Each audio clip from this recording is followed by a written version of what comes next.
Long before anyone said the word menopause, women's bodies were changing on schedule. Periods stopped, fertility faded, sleep fractured in the middle of the night, and history, for the most part, kept quiet. In the ancient world, there was no single word for this transition, no official diagnosis. But there were hints, fears, and stories about what a woman's body might do once it slipped beyond childbearing. This is not just a story about hormones.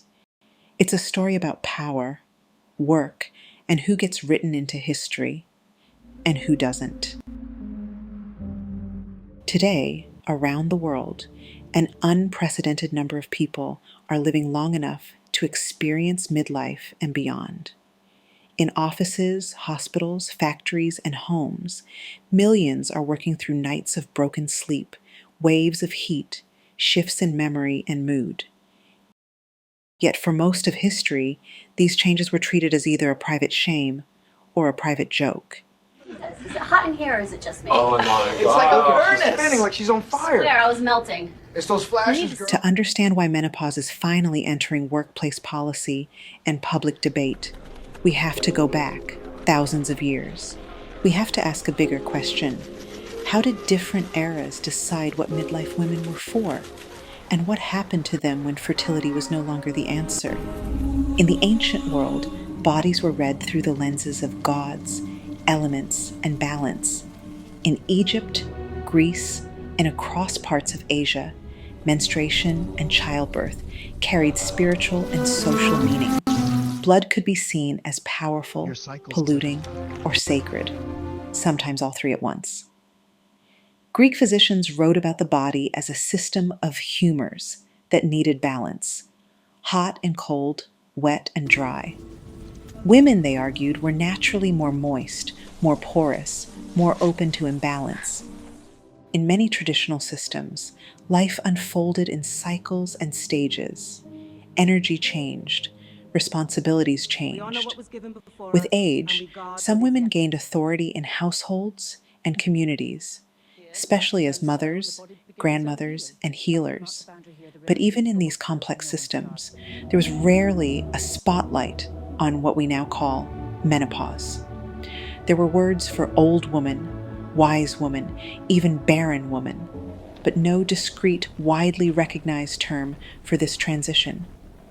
What mattered, often, was fertility. I don't have a word for it. A woman's central role was defined by her ability to conceive, carry, and raise children, or to support those who did. Once that role ended, the script thinned. The body still changed. Cycles still stopped. Symptoms still appeared. But the language around those experiences was scattered across concepts like heat, imbalance, aging, and fate. If you were a midlife woman in those worlds, you might be described as no longer bleeding, past childbearing, or simply old. But the pattern linking those changes together remained unnamed. As Europe moved through the Middle Ages, the stories that shaped the body became more intensely religious. The body is the vessel we are given. It is pure when we keep it in the light, and it falters when we let desire rule over it. Sin begins. Church teachings threaded through everyday life. Scripture, sermons, and superstition offered explanations for illness, suffering, and change. In this landscape, a woman's body was often cast as morally unstable and spiritually dangerous. Not today, sister. Purify yourself first. Menstruation could be framed as unclean. Desire could be framed as sin. What then of a woman who no longer bled each month and whose childbearing years were behind her? In some communities, older women gained freedom from certain purity rules or from the risk of pregnancy. They took on caregiving, midwifery, and informal leadership roles. But in others, they found themselves on the uneasy edge of suspicion. She brings ill luck, they say. Hush, let it pass. The figure of the older woman, alone, outspoken, or simply poor, could easily slide into the figure of the witch. Accusations of witchcraft and sorcery often landed on women whose bodies and lives did not fit the expected script. Widows, healers, women who knew herbs, women who lived without male protection, women whose age and demeanor unsettled those around them. Without hormones or neurology as concepts, unexplained changes, heat, mood shifts, insomnia, bleeding that stopped or started unexpectedly could be folded into moral and spiritual narratives. If a woman spoke too sharply, she might be seen as bitter. If she withdrew, she might be seen as cold. If she complained of visions or inner turmoil, those experiences could be interpreted as demonic influence. When you have no language for estrogen or progesterone, you reach for the language you do have. It comes in waves still. Aye, hot, then cold again. Sin and virtue, curse and blessing, obedience and rebellion. In such a world, midlife bodily change was unlikely to be discussed as a predictable part of health. It was more likely to be handled through confession, rumor, or fear. Women talked quietly in kitchens, fields, and markets, but their words rarely made it into the official chronicles. The 19th and early 20th centuries brought a new authority into the story: modern medicine. Hospitals expanded, specialties emerged. Scientific instruments could measure, weigh, and record. For women, this meant that their bodies became subjects of intense medical attention. Pass, Mrs. Harlan. You must learn to bear them a little. Dwelling only makes the wound But not larger. always in ways Try to that keep yourself served them. occupied, Doctors wrote about female nerves, hysteria, and nervous disorders as catch-all explanations for a wide range of symptoms. Try not to dwell on it. A little rest, some fresh air, you'll soon feel yourself again. Midlife women who experience mood shifts, sleep disruption, palpitations, or changes in bleeding could be labeled unstable or unwell. Their suffering folded into narratives about weak minds and overtaxed wombs. Some were treated with rest cures, restricted activity, or institutionalization. Others were dismissed, told to endure, or warned that their complaints were signs of moral weakness. At the same time, scientific understanding of the body was moving closer to what we'd recognize today. Incidence climbed sharply after 45. You can see the slope here. And the symptom clusters align with hormonal Researchers decline. began to isolate hormones, to map the ovary's role in reproduction, to understand, however imperfectly, that the end of menstruation was linked to changes in specific chemical messengers. From this work came early hormone therapies, offered with hope, and at times inflated promises. Tablet a day, or we can start with the injection if you prefer. Either way, it helps. The idea that a pill or injection could smooth the rough edges of midlife, keep women youthful, and keep them productive and pleasant. On one level, this was recognition. Menopause was real, physical, and worthy of intervention. On another level, it framed menopause as a defect to be corrected rather than a transition to be supported.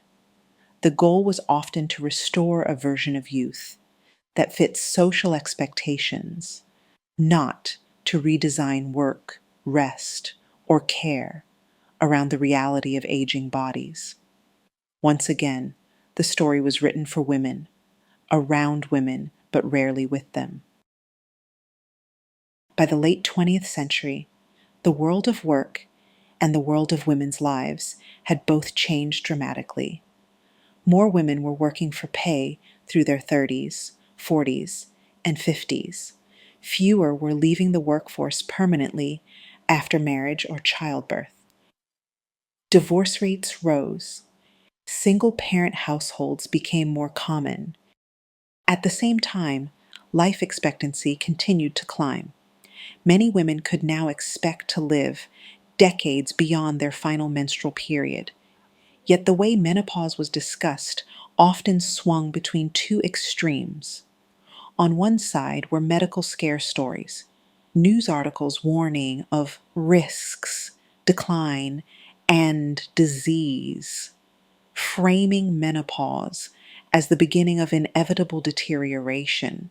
On the other side were jokes, sitcom punchlines about hot flashes, cartoons about crazy older women, casual comments about moodiness or being past it. In the middle were real women trying to keep their jobs, care for their families, and make sense of insomnia, sudden waves of heat, bleeding that changed without warning, or a fog that made concentration harder. Community health movements and feminist clinics began to challenge the idea that medical authorities had the only voice in this conversation. Women compared notes, wrote books, created support groups, and insisted that their experiences were not just problems to be solved, but signals about how systems were built. Information slowly improved. Guidelines shifted. Some clinicians began to take a more nuanced approach to diagnosis and treatment. But for many, the core feeling remained the same.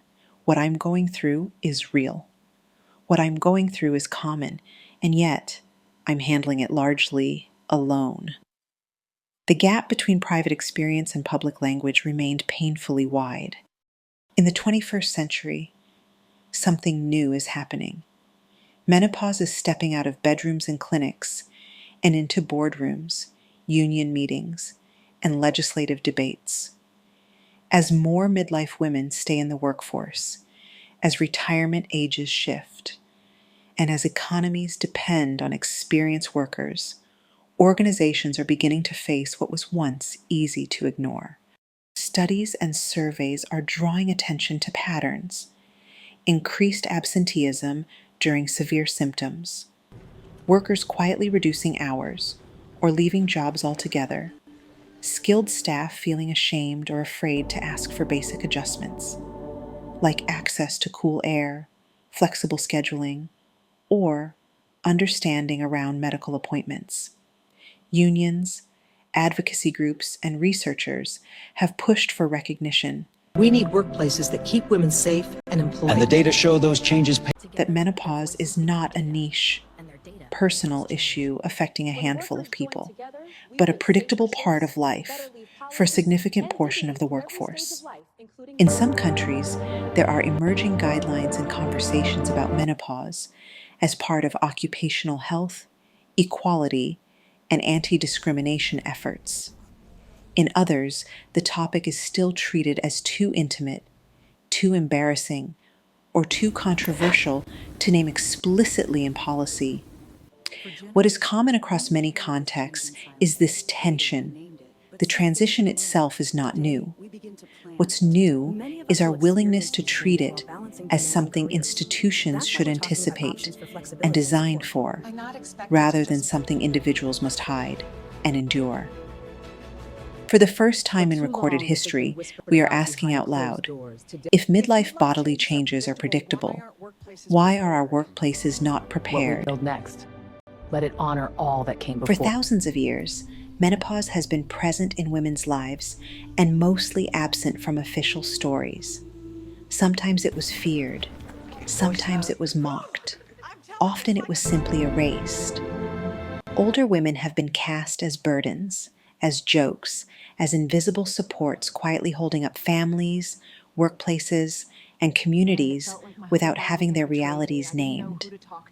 Today, we stand in a rare moment between what we inherited and what we could build. We know more about bodies and hormones than any previous generation. We have more data about aging, work, and health than ever before. And we are beginning to understand that the issue is not only what happens inside a woman's body, but what happens around her, the design of her workplace, the attitude of her managers, the policies of her health system, the norms of her culture. Just been feeling off lately. Hey, did you try that new place on Elm, the one with the brick oven? Anyone? Sauna, like a personal sauna. Hot flash, anyone? Ha. Oh my gosh. I haven't been sleeping much lately. For me, it started after the last checkup. I thought I was the only one. You're not. Same here. It's a lot, but talking helps. I'm glad we can. Honestly, I thought I was the only one dealing with it. Different bodies, same surprise. Advocacy for Vital Aging, AVA, sits inside this turning point between silence and speech, between individual coping and structural change. Menopause is not a personal failing, and it is not an embarrassing footnote to be handled in whispers. It is a predictable chapter in a long human life. A chapter that deserves dignity, clarity, and thoughtful design. The question now is not whether people will move through this transition. They always have, and they always will. The question is whether our institutions will finally be honest enough, curious enough, and brave enough to meet them there. Because once history stops keeping quiet, we have a responsibility to decide what we say next.